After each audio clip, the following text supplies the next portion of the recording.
Good afternoon, everyone. Welcome. Welcome to Be or Not to Be, an activist CEO towards a CEO activism playbook. I'll be your moderator for this afternoon, Kelly Brune. I'm from Drake University, and it is my pleasure to introduce to you one of my colleagues here, Dr. Eric Kwame Adai. He teaches in public relations in both our graduate and undergraduate programs here at Drake University. And I want to tell you a little bit about Eric before I pass the mic to him. Prior to coming to academia, Eric was a media and communications consultant in Ghana. His professional experience straddles diverse contexts such as in-house strategic communication departments, PR consultancies, advertising and branding agencies, Ghana's private and public sectors, and the USAID and World Bank systems in the West African sub-region. His research is positioned at the intersection of corporate social advocacy, critical public relations, corporate social responsibility and sustainability, and culture. His current research focuses on situations where brand and corporate activism, environmental conservation, and socioeconomic development collide with intersectional social justice issues. We welcome your questions. If you'll see, you have a question function at the bottom bar of your screen. So please continue to add your questions throughout the session. I will be moderating those questions, and Eric will take your questions at the end of the session.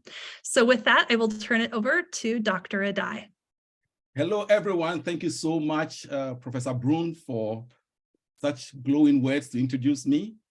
Good afternoon, all the way in Des Moines, Iowa, where I'm reaching you live from my home office. Let me go in. It's a great joy to be able to do this presentation, to spend time with you, to share some few thoughts that I have on this topic, to be or not to be an activist CEO. And my focus there is to share with you some of my readings and my own research on CEO activism. And my overall goal is to point us towards what I call a CEO activism playbook. This phenomenon is becoming more popular, but we don't seem to understand it very fully. And so we want to try as much as possible to have some guidelines on how to effectively and safely undertake activist CEO campaigns. This is the outline of my presentation this afternoon.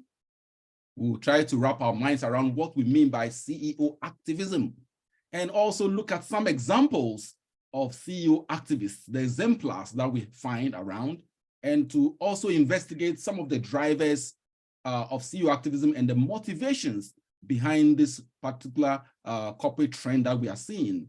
Some scholars have also offered us some basic typologies of different types of CEO activism. So when it comes to CEO activism, not all CEO activism is the same. We have different types, and scholars are beginning to identify and isolate the different forms of CEO activism.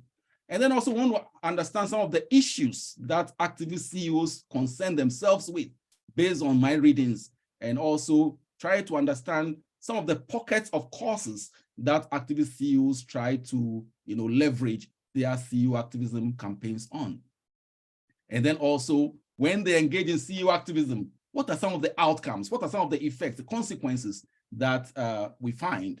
And then at the end of my presentation, we're going to try to understand some guidelines that should go or inform our CEO activism campaigns. So let's start this interesting discussion. As a background, I think this phenomenon of CEO activism speaks directly to the question of whether we can mix business with politics. These are two separate domains. Politics belongs to civil society organizations, traditional politicians, and the like.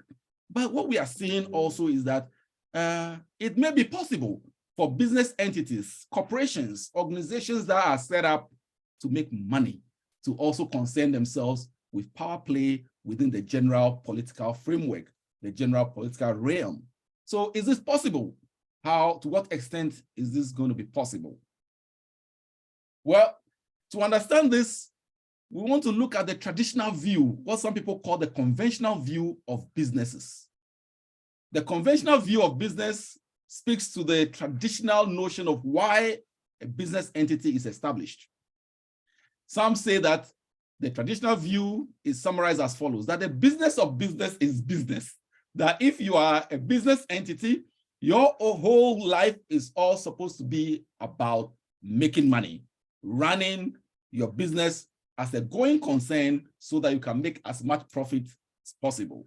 So the social responsibility of business is to make profits so that the business from that profit can employ more people by expanding the operations, by paying taxes, for example, and maybe doing some corporate social responsibility, social investment, and things like that.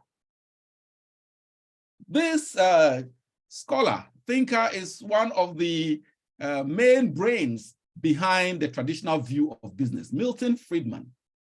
In 1970, he shared this view, which has become very, overwhelming and guiding most of the decisions of businesses. In 1970, he made a very influential publication that said that the social responsibility of business is to increase its profits.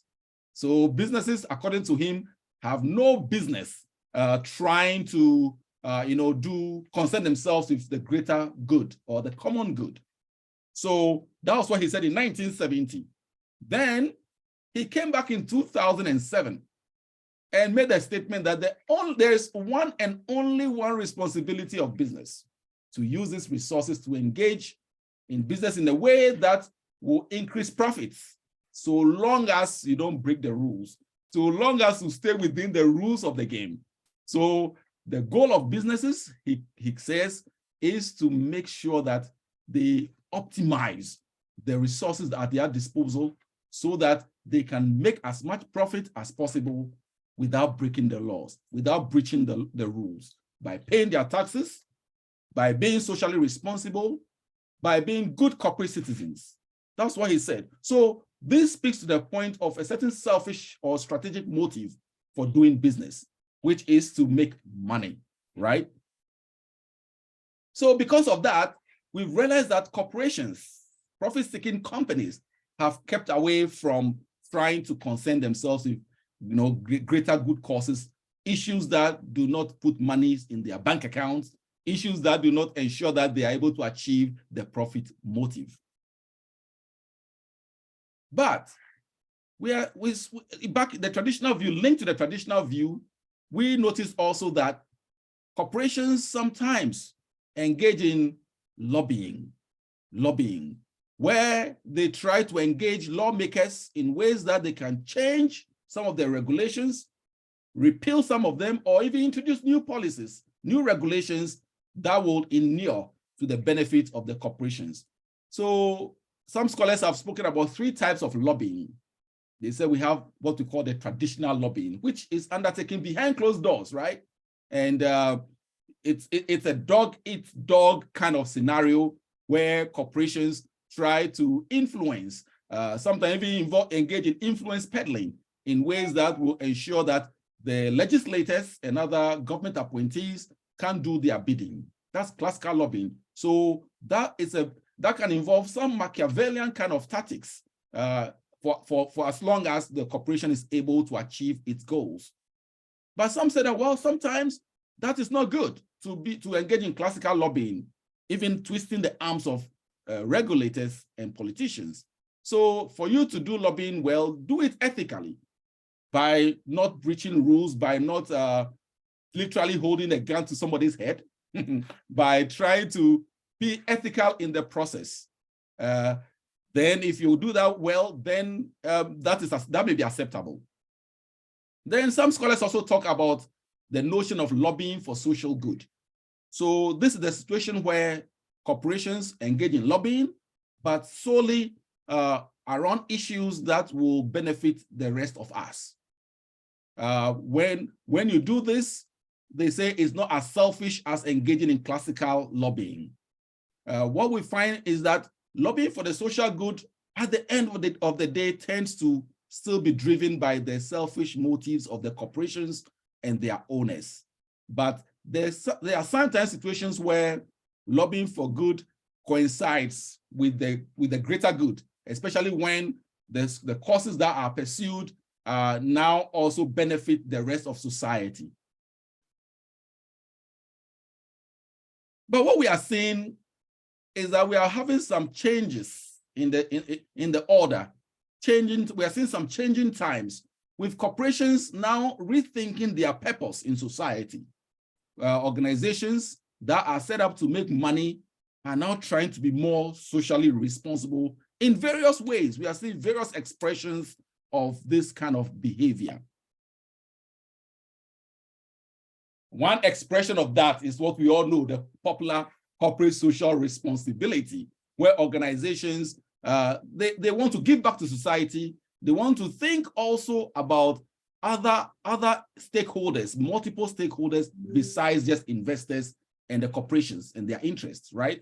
Yeah. So this is what we see, that there are times when organizations in doing CSR, as we've come to know it, try to balance their economic interests with the promotion of the interests of the workers that they employ, also fighting and doing something that will benefit the natural environment as well as the wider community. So we have corporate social responsibility programs that corporations engage in to benefit other interest groups, like I've shown on the screen. Some scholars have tried to explain to us why corporations may engage in corporate social responsibility. There are so many different drivers, right? But bottom line, there are two key drivers according to Pompa 2015. She identified two key drivers, that there may be strategic motivations where organizations make business case arguments for engaging in social responsibility, for thinking about the wider society and the environment and not just about their profit motives. But also there can be some altruistic motivations where you do so not for strategic goals, but because out of the abundance or the goodness of your heart as an organization, you engage in social good, social causes, social investments, and the like. And according to this scholar, despite the motivations, CSR has some impact on organizational outcomes, several organizational outcomes. Some also talk about organizations engaging in what we call political CSR, where organizations, companies are positioned or profiled as political actors, that they have that agency to engage in political activity, just like politicians, just like NGOs can do, just like civil society organizations and other interest groups.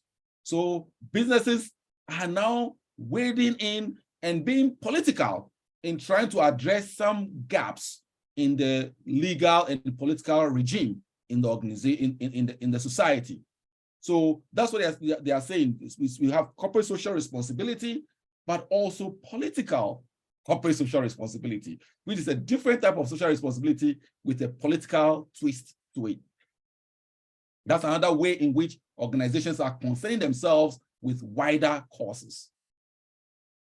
Linked to all these ideas that we are seeing is the notion of sustainability, which is a certain mindset that is also prevalent, that enjoins corporations to try to make money, yes, but not to do so at the expense of other stakeholders, not to do so at the expense of unborn generations, not to do so at the expense of the environment.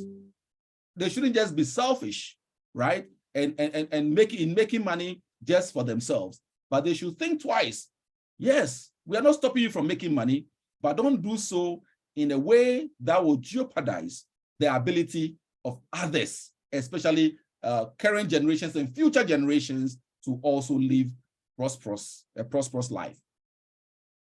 So sustainability, now we realize that the notion of the traditional notion of business is to make money so that there's only one bottom line, which is the financial bottom line.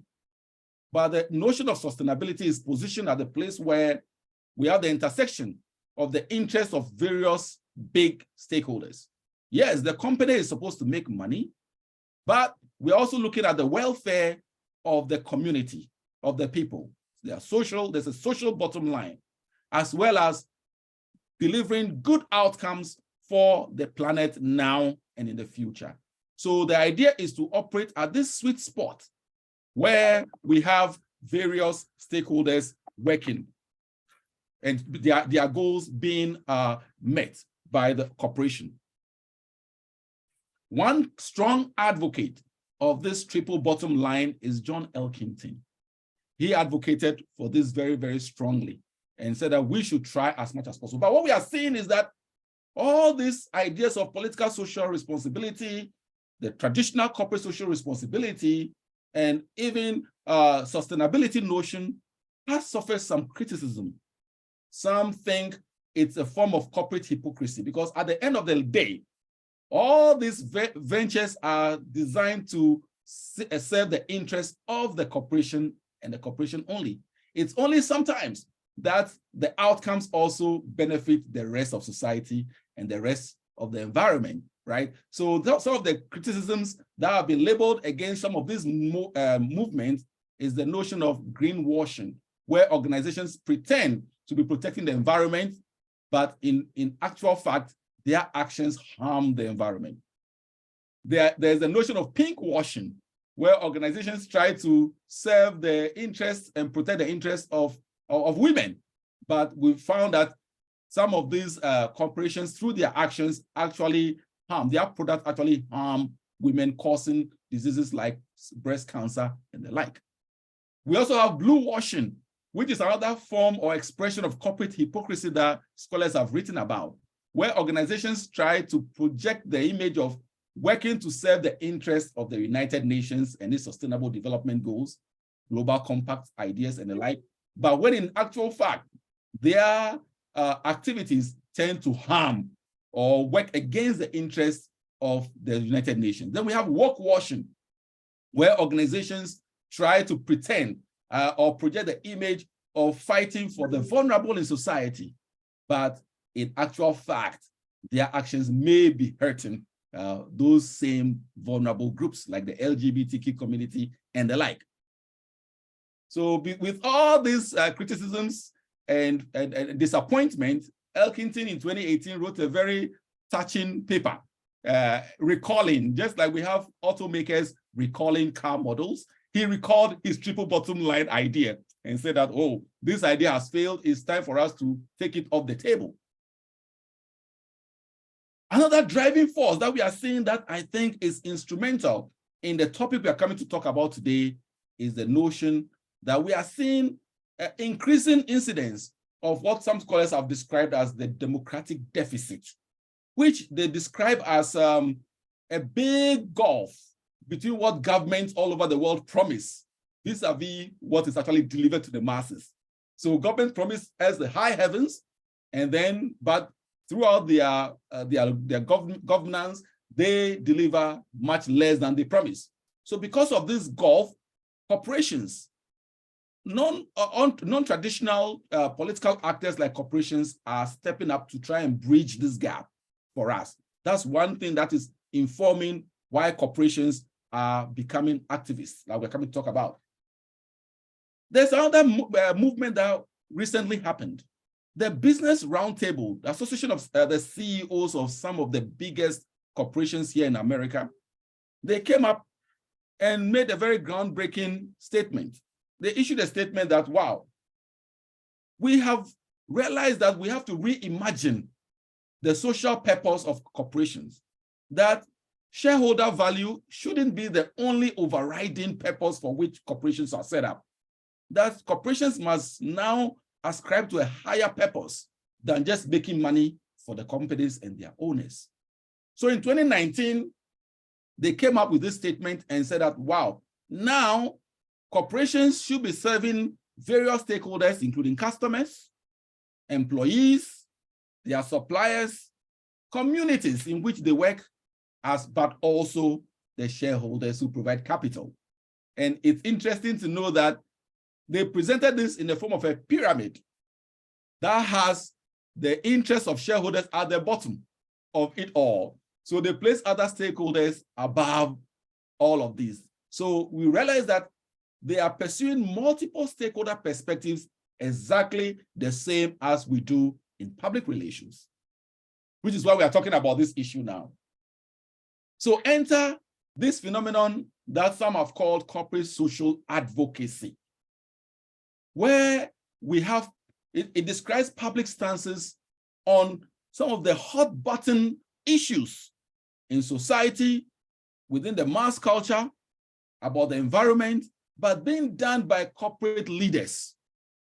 When corporations, corporate leaders, instead of focusing on just making money like we've just described in the traditional view, the conventional view of business, now we are seeing this phenomenon of corporate social advocacy, where corporate leaders, the executives of businesses that are supposed to be making money, now add to their job description the need to weigh in on controversial issues that may have nothing at all to do with their ability to make money. And Dodd and Super in 2014, this was their conceptualization of the phenomenon we are calling corporate social advocacy. This places squarely within the domain of public relations by saying that it is at the intersection of two core strategies or concepts in public relations: strategic issues management and corporate social responsibility. And the issues that the leaders of businesses who speak out engage in is something that may reflect whether positively or negatively on the image of the organization. So we should talk about that. My own research has shown that there are different expressions of corporate social advocacy based on which corporate agent is active. So you may have the mission and the vision of the organization, why the organization is set up. Their motivations may have to be very altruistic, not rather than strategic, because it's driven by out of the abundance of their heart. So we can have various agents within the corporate set. Sometimes it's a corporation that is active. So then we can call that corporate activism. Sometimes it's the investors who are active, in which case we find in the literature the phenomenon of investor or shareholder activism. Sometimes it's the brand like Coca-Cola, like Pepsi, within the stables of the organization, which is the agent active. So we can call that brand activism. Sometimes we have the management team that is speaking up and taking action. So we have insider activism or executive activism, as some scholars have called it.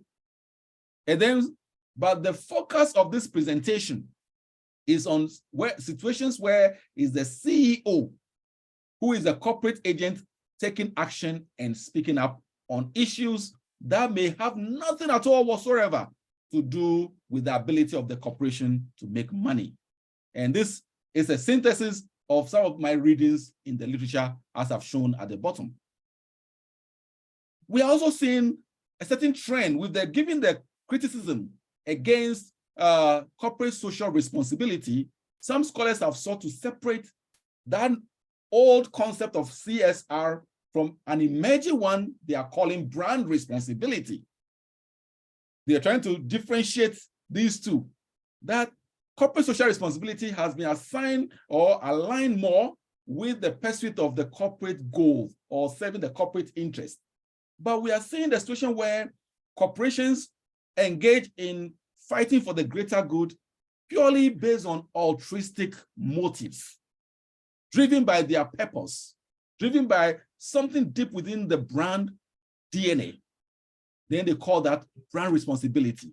So that describes situations where a brand, a corporate brand, for example, decides to belong to the positive voices in society working to make the world a better place. So when corporations, without any selfish motive, engage in fighting some wrongs, some ills in society to make the world a better place, then we are talking about brand responsibility. A common example is the work that Ben & Jerry's, the ice cream brand, has been doing. Deep inside their DNA, they say they stand for peace, love, and ice cream. So whenever they see that there's love and peace are threatened in society, they feel the need to weigh in and take some action. Whenever there's some corrosion of notions of diversity, equity, inclusivity, social justice, they feel the need to step up and take action. That is an example of brand responsibility. So an expression of brand responsibility is what some call brand activism, where a particular corporate brand takes up a common good cause, takes action to address a certain issue that is worrying society, that is plaguing society. Brand activism is an expression of brand responsibility. And scholars like Kotler and Saka in 2017 gave us this model. They said we are seeing a certain evolution in how corporations behave. We are seeing a shift from marketing goal-oriented corporate cost-related marketing like we've known, or corporate social marketing like we've known, to a corporate goal-driven phenomenon like corporate philanthropy and social responsibility, to where we are now at this juncture where we see values-driven brand activity or brand activism, which is an expression of brand responsibility. And based on the values of the organization, when some things are going on in society that the brand or the corporation doesn't like, they feel concerned about, they can choose to engage in different types of actions, whether social, political, legal, economic activity, and the like. This is how some scholars describe it. So these are some of the drivers of CEO activism, which is situations where CEOs of profit-seeking organizations try to wade in on greater good causes, to address the democratic gap, to satisfy the interests of their core constituents. They also use it as an expression of corporate citizenship and is generally seen as a non-market strategy. Some scholars talk about two forms of strategies: market strategies and non-market strategies. Market strategies are those strategies that you can engage in to give you a competitive advantage, to make sure you make more money. But we have the non-market strategies, which have nothing to do at all with your market performance. And we see CEO activism as an expression or as one example of a non-market strategy. This is what Kotler and Saka described. They said that this is how brand activism works. That the consumers, we have a conscience, right? And we are looking, we are watching what the actions of brands, that brands can engage in activism that is described as progressive, where a brand or a corporation does things that drives or pushes the needle of social progress forward. You do things that help the rest of us. But you can also, some brands have also been found to engage in what we call regressive activism, where they do things that hold back the hand of progress. And when these things happen, there are some effects that are produced among the consumers, among the public. If you do good, if you are seen to be progressive in society, people recommend you and they evangelize, they promote your brand. Positive word of mouth. But if you are found to be doing something bad, they boycott you, they engage in brand shaming, they revolt against your brand. So where do you want to be? Do you want to belong to the progressive voices in society or not?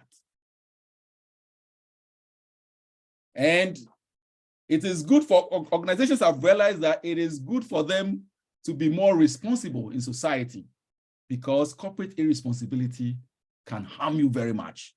An example, not too long ago, is the pasta brand Barilla, whose CEO came out publicly in an interview to say that their company, their brand is never going to use an LGBT couple in their arts or in their communications, and that their brand stands for or represents or believes in the traditional family made up of a man, a woman, and their children.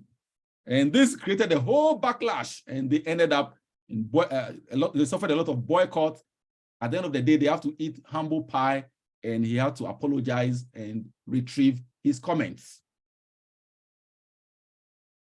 Now let's delve more into CEO activism. Like I described it, we are seeing situations where corporate agents, the leaders of organizations, the CEOs themselves, are now speaking out. An example is Mark Benioff of Salesforce. He has this interesting saying. He says that one thing you are seeing, that there is a third political party emerging in this country, which is the party of CEOs. So he's positioned CEOs as politicians with the ability to exercise political power, take action. That's an example. Tim Cook of Apple, he's also been speaking up on some of the big issues that may have nothing to do at all with his business fortunes. That's another example. Then we have Howard Schultz, formerly of Starbucks, also has engaged in some activity. There are many, many examples. Some of the issues we've been talking about have included climate change, same-sex marriage, race relations, immigration, environmental conservation, among many things. These are issues that may not be too directly related to the operations of the organization or the ability of their companies to make money, to make profit, like we've been talking about. What are some of the motivations of CEO activism? There are so many, the research tells us so many different motivations. Generally, is the desire for social change. Is a certain anger about something going on in society that they don't like, that they want to see change, that drives them. Some CEOs are also driven by their personal convictions. We are seeing more CEOs with left-leaning inclination, liberal mindset. And so whenever they see some discrimination in society, they tend to take action. Some are also driven by their corporate values. Like I give you the example of Ben & Jerry's. But some organizations are also investing a lot, like Google. Some paper I was reading estimated that in 2016, Google invested well over $260 million in DEI activities. So whenever such organizations, because they are investing so much in their corporate values, whenever they see these values threatened or being eroded, they feel moved, the CEOs feel moved to speak up. Some are also motivated by the chance to bet on future stakeholder benefits. They want to make the world a better place for core stakeholders. And also some are responding from pressure. There's a lot of pressure in the kitchen for the CEOs. So some CEOs are speaking up because they are being pressed by some stakeholders like customers. They want to see their CEOs speaking up. Like employees, especially the younger employees. And interestingly, top talents, those who are highly talented, working in the organizations, want to see their CEOs and organizations taking action to address the ills in society. These are some of the motivations. My own research identified a network. So I decided to study CEO activism within the Ghanaian African context of Ghana. And I found that there are some interesting worldviews and philosophies that are driving CEO activism in the West African context. There's the Afrocentric philosophy of Ubuntu, which is an African worldview that says that if you are a powerful or blessed person in society, your value to us is not just limited to how much money you have in your account, how successful you are, the size of your house, how big and flashy your car is, but your real value in society is based on how many people you support, your social impact.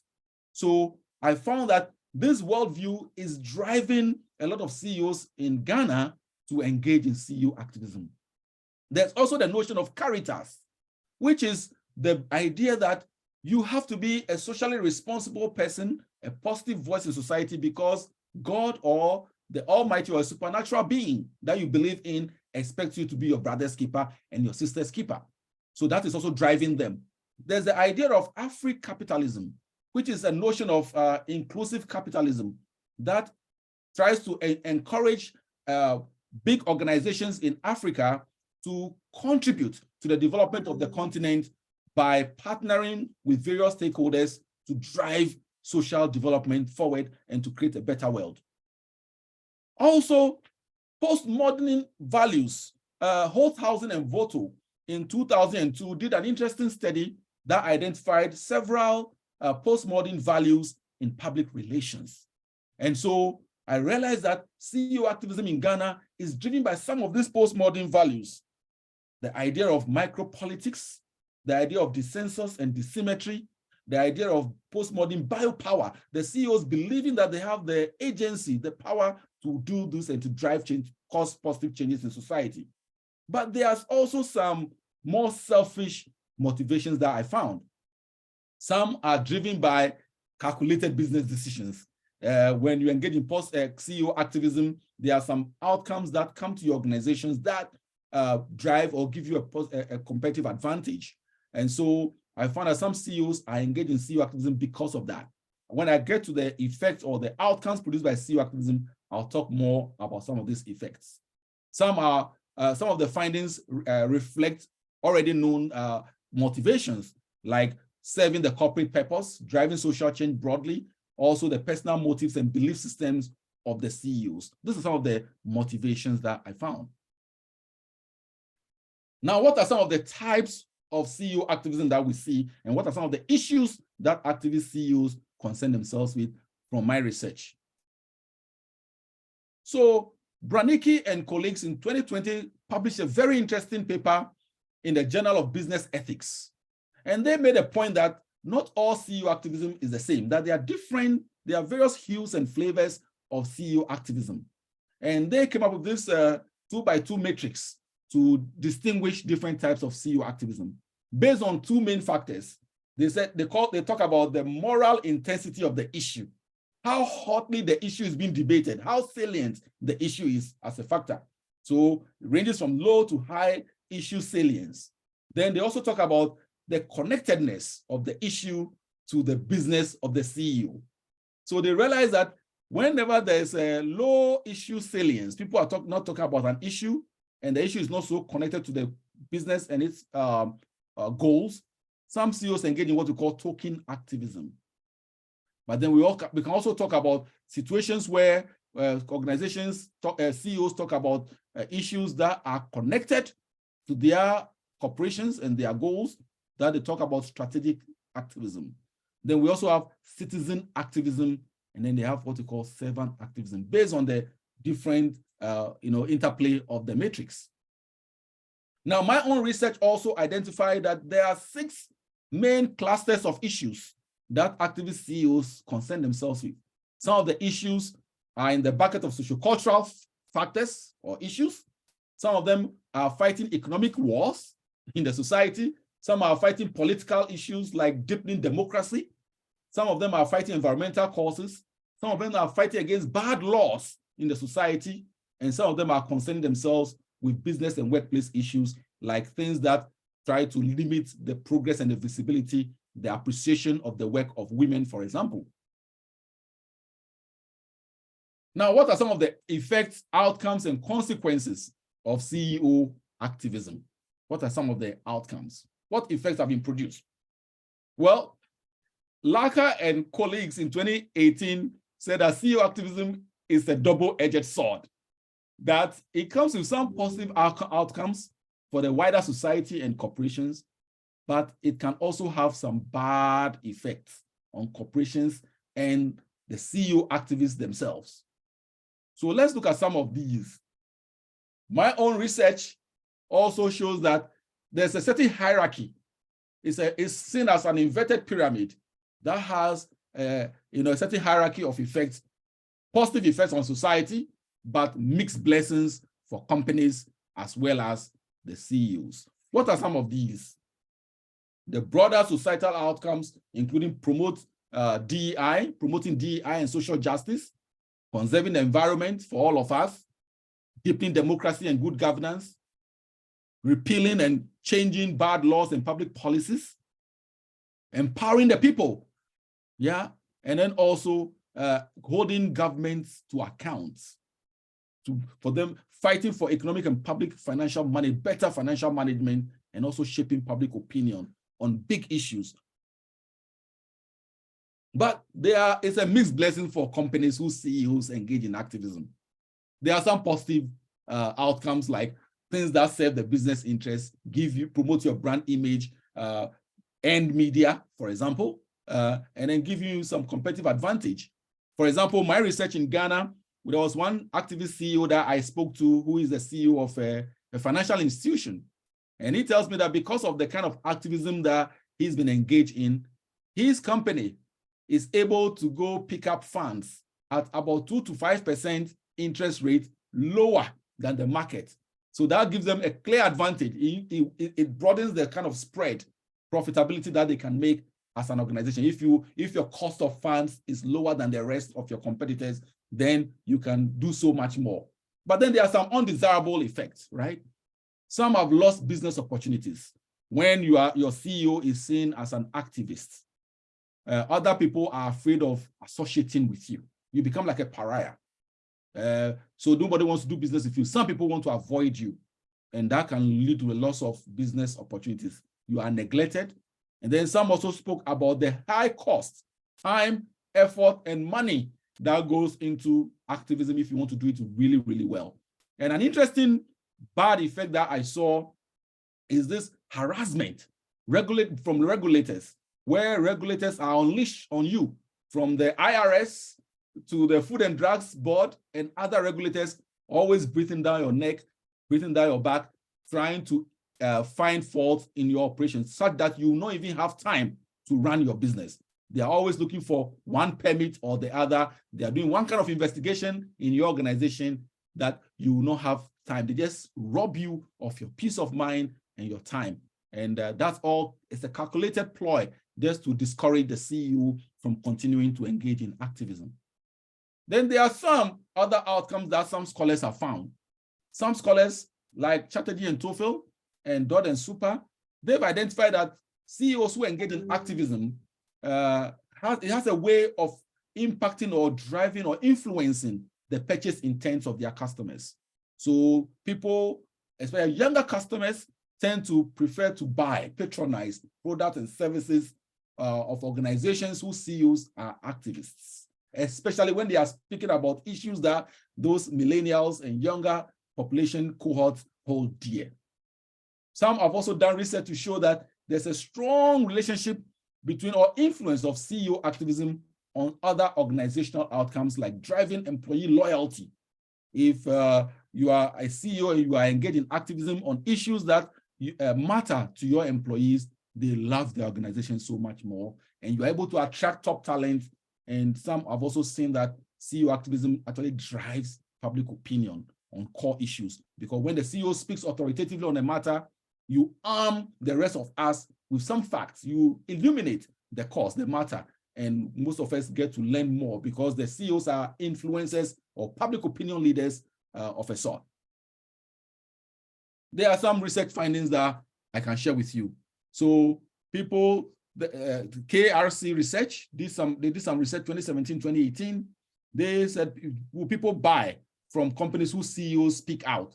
And they realized that people are more likely to buy from organizations whose CEOs are activists. So that's a direct link between CEO activism and marketing, or the desire to sell more. There's another one. Most Americans say they agree that CEOs need to speak out on issues. So the pressure from stakeholders, yes, the public expects more. And then there's another finding that says that employees are likely to become more loyal to the organization when their CEOs are activists. These are some of the findings of CEO activism, high noon in the C-suite. That's the title of the publication. Very interesting, many, many findings. And if you are silent, it can be costly. If you don't speak out, it will be costly. Then there are some personal outcomes of CEO activism as well. There are some desirable outcomes. The CEOs tell me, for example, this from my own research, that when they engage in social activism, they can sleep better in their skin because they have the peace of mind, knowing that I've done well. I'm contributing to a more successful, more peaceful, a better society. But also there's another desirable outcome in terms of earned media. When you speak out, the media covers it and they run with the story, right? And then some also speak about higher social respect recognition by the rest of us. And then there are some career benefits where some CEOs who have been activists have been appointed onto boards of other corporations. And so there are some career benefits. And they also talk about having enjoying greater loyalty from their employees, which is another benefit. But there are some undesirable, bitter experiences, bitter effects. Some CEOs in Ghana, where I did my research, have been arrested. and some have been detained. Some have been bullied on social media and mainstream media. Some have been attacked. One told me he was going jogging and somebody wanted to run him over with the car. And some, you go and park somewhere at the mall, before you come back, somebody has cut your tire. And all these people break into their homes because of their activism. But also some of them have been excluded and some have been removed from office, especially those CEOs who don't own the organizations they lead. Some have been removed just because of their activism. So with all this bad or mixed bag of blessings, but also pain, how can we do CEO activism or effectively and more efficiently and safer, in a safer manner? So that brings the idea of a CEO activism playbook. A playbook is something that informs your guidelines, how to do something very well. And I realized that there's a lot of fuzziness when it comes to understanding CEO activism, and scholars have not actually addressed their minds to coming up with various approaches based on empirical fact on how to do CEO activism in a safer manner and more effectively. So I think we should be addressing that if we want to be PR people, advising our CEOs on how to do CEO activism and planning such campaigns and managing such campaigns for our CEOs, then we must know how to guide them and give them good advice on as to how to do this very well. So what does my research show? One aspect or element of the playbook involves the tactics, how you do the CEO activism. The research shows some interesting findings as to prescriptions in terms of tactics in 2018 by two scholars, two groups, Chatterjee and Toffel, 2018, and Livonen. Chatterjee and Toffel, they talk about two main tactics for doing CEO activism very well. They spoke about awareness creation tactics, and then but also leveraging economic power, where you can issue economic sanctions against erring government and state officials. Livonen talks about persuasion, being softer and trying to walk the middle line in persuading, exercising moral suasion on the negative voices in society. But then also, she also identified disruption and protest tactics, which is more frontal and more of a disruptive approach, and also supporting other activists, donating money to social movements, and the like.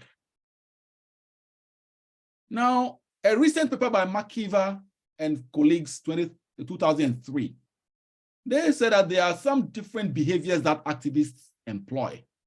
Number one, that activist behaviors can be communicative in nature. They can be collective in nature in terms of how you mobilize, and also combative. So based on this, they identified two broad approaches of behaviors that activists can employ. They talk about advocacy tactics as well as activist tactics, where advocacy tactics are more about awareness creation, persuading people, engaging constructively, working with the negative voices as you find in society, but adopting less risky approaches and not putting too much money and not attaching yourself too much to the cause. That's different from activism tactics, which is more aggressive, involving direct action, fighting, vigorous resistance, and actually fighting others from the outside. And it's all about direct opposition, and people are willing, because they are so highly committed and involved in the cause, they are willing to expend a lot of costs, time, money, and effort in the cause. So based on this idea, my own findings suggest that when it comes to CEO activism tactics, there are two broad tactics that we can find. Although we call it phenomenal CEO activism, some of the activists are actually involved in advocacy, where they create awareness and try to persuade people, and then they try to also donate money to support worthy causes. And then that's different from the activist tactics, where you engage in fighting, you can mete out economic sanctions on state officials. You can name and shame and also sue people. Sometimes the only way is to sue people in court and win judgments over them. That's what they do. In Ghana, especially where I did my research. Now, another part of the guideline takes a temporal view. Sometimes we don't think about it, but the CEO activism guideline, I think, involves some kind of continuum where there are things that you have to do before you even start the campaign. And there are things that you do during the campaign, and then there are things that you do after the campaign. And it's an unending cycle. What are some of the pre-campaign guidelines that you can engage in? Think a lot about what you are coming to do. Decide and reflect a lot. You also have to be socially minded. Make sure that you're social minded, your concern for the greater good is not superficial, that it cuts really deep, and that it's something that you are convinced is a course you have to do, you have to engage in. And then don't just get up and speak, plan carefully. Like we plan for various communication campaigns, the activism campaign is a serious effort. It's actually a war. It's a conflict. So make sure you have a game plan, plans very effectively. And there'll be a lot of disappointment, emotional hurts, and physical hurts. So put in place some emotional safeguards. These are guidelines that activist CEOs, people who are real practicing CEOs who are activists, these are the things that they shared with me, not just my speculation or my guesswork. These are things that they said they did, or based on their experience, future activist CEOs must put in place these things before. And also have a signature advocacy. Be known for something. Don't just be engaged in all manner of issues. Just choose your courses very carefully and have something that differentiates you and defines who you are as a human being. Also, authenticity and truth. They find is a serious guideline that can save your skin when the negative forces come fighting you. They made an interesting submission about playing by the book, where they said that when you fight corruption, especially within the African context, corruption fights you back. So make sure that you have your house, your organization, your books are in order, because the government officials and the other people you are fighting, they will try to scheme and get the regulators to come and check your books, and they will try to pin anything on you if you're not careful. And then don't go alone, have a community of people that can fight you. In Ghana, they use a very interesting metaphor that it's easy to break one broomstick, but when you have a whole bunch of broom, it's hard to break it. You can bend it, but not break it. So have a whole social safeguard in place. They also talk about things that you have to do during the campaign. The defensive play, set boundaries, know the limit. How far are you willing to go with this? And don't go beyond that limit, and try to defend yourself. Put in place measures to protect yourself, to protect your image. Also, like we do in campaign planning, audience profiling. Know your audience very well and target them effectively. Now, they say you should be bold and courageous and have a passion. Because if you're not bold, it's a very long, they describe it as a marathon. If you're not bold and you're not strong, you will give up before you knew it. And have a social support system, especially a kitchen cabinet of people who can guide you, inner committee members who can guide you, who can be like a sounding board for you, and then engage in offensive play. Be willing to play dirty when the need arises. Then they talk about, finally, the need for you to also do some post-campaign guidelines, measurement, use research, be scientific. Just like we evaluate our campaign, we monitor our campaign, do the same for your activism campaigns as well. I found something interesting that is not being spoken about too much. Chatterjee and Tofel also talk about several guidelines: being tactful and cautious, selecting your issues well, speaking with the right voice that is appropriate to your personal brand as a CEO, but also of your organization and the issue. And also don't go alone, like the Ghanaian CEOs also said, engage in joint actions and have a rapid response team, similar to a crisis management team. Have that in place as a guideline. Yeah. And then they said they also offer some guidelines on when you should speak and how you should speak. When you are speaking, don't leave your employees behind. Gauge their support and make sure you have the backing of your board and your employees. And also speak in a way that reflects your corporate values. Yes, and it's best when you wade in when the issue is hot. Don't speak be ahead of the issue and don't speak after the issue. Speak when the issue is timely. Strike when the iron is hot. Finally, my research also spoke about some guidelines or safeguards that CEO activists must follow. For example, there are some things they describe as personal safeguards, things that you have to do in your personal capacity, like taking care of your personal security, to defend yourself, to protect yourself when you're engaging in CEO activism. They also spoke about what they call spiritual safeguards. Some of them shared with me the need to seek the help of the divine, the unseen world, through prayer, charms and amulets and other things to protect you and defend you from your enemies when you're engaging in activism. Some also spoke about social safeguards, the need for you not to go alone, but to have groups of people supporting you in your work. And then align your cause to the corporate interests and the values. I see that as corporate safeguards, so that when you are under attack, your corporation can come and help you and save you. Some also spoke about following best practices. So if you want to engage in CEO activism, read about what other activists are doing and pick a leaf from their book. And then also there's communication-related safeguards, things how to communicate in a way that will not inflame passions, if unnecessarily. Yeah, so there are 6 classes of safeguards that we can also add to the playbook that we are talking about. By all means, do good and mean it. It's a strong point that also emerged. You must be authentic. Yes, authentic. Be authentic. Connect whatever you're doing to your origin story, who you are as a company and what you do. Connect it to your social purpose as an organization. Don't let it be like you just woke up, suck your thumb, and decided to engage in activism. And then be courageous and fight for the greater good. So these are some of the ideas, a lot to take in one session, but I hope I've been able to meet the time. Wow. I only have 3 minutes left for Q&A, Professor Broon. I went over my time that I had intended to spend. Thank you so much for your audience. Let's welcome some few questions, please. Yes, I think we have time for a question. So let me try to compile make it one for you from the chat. So are there any emerging topics that CEOs are testing, weighing in on, such as AI, for example? Are there any topics you see in your research that they might stay away from? Or based on your research, what advice would you give? Do you recommend CEO activism?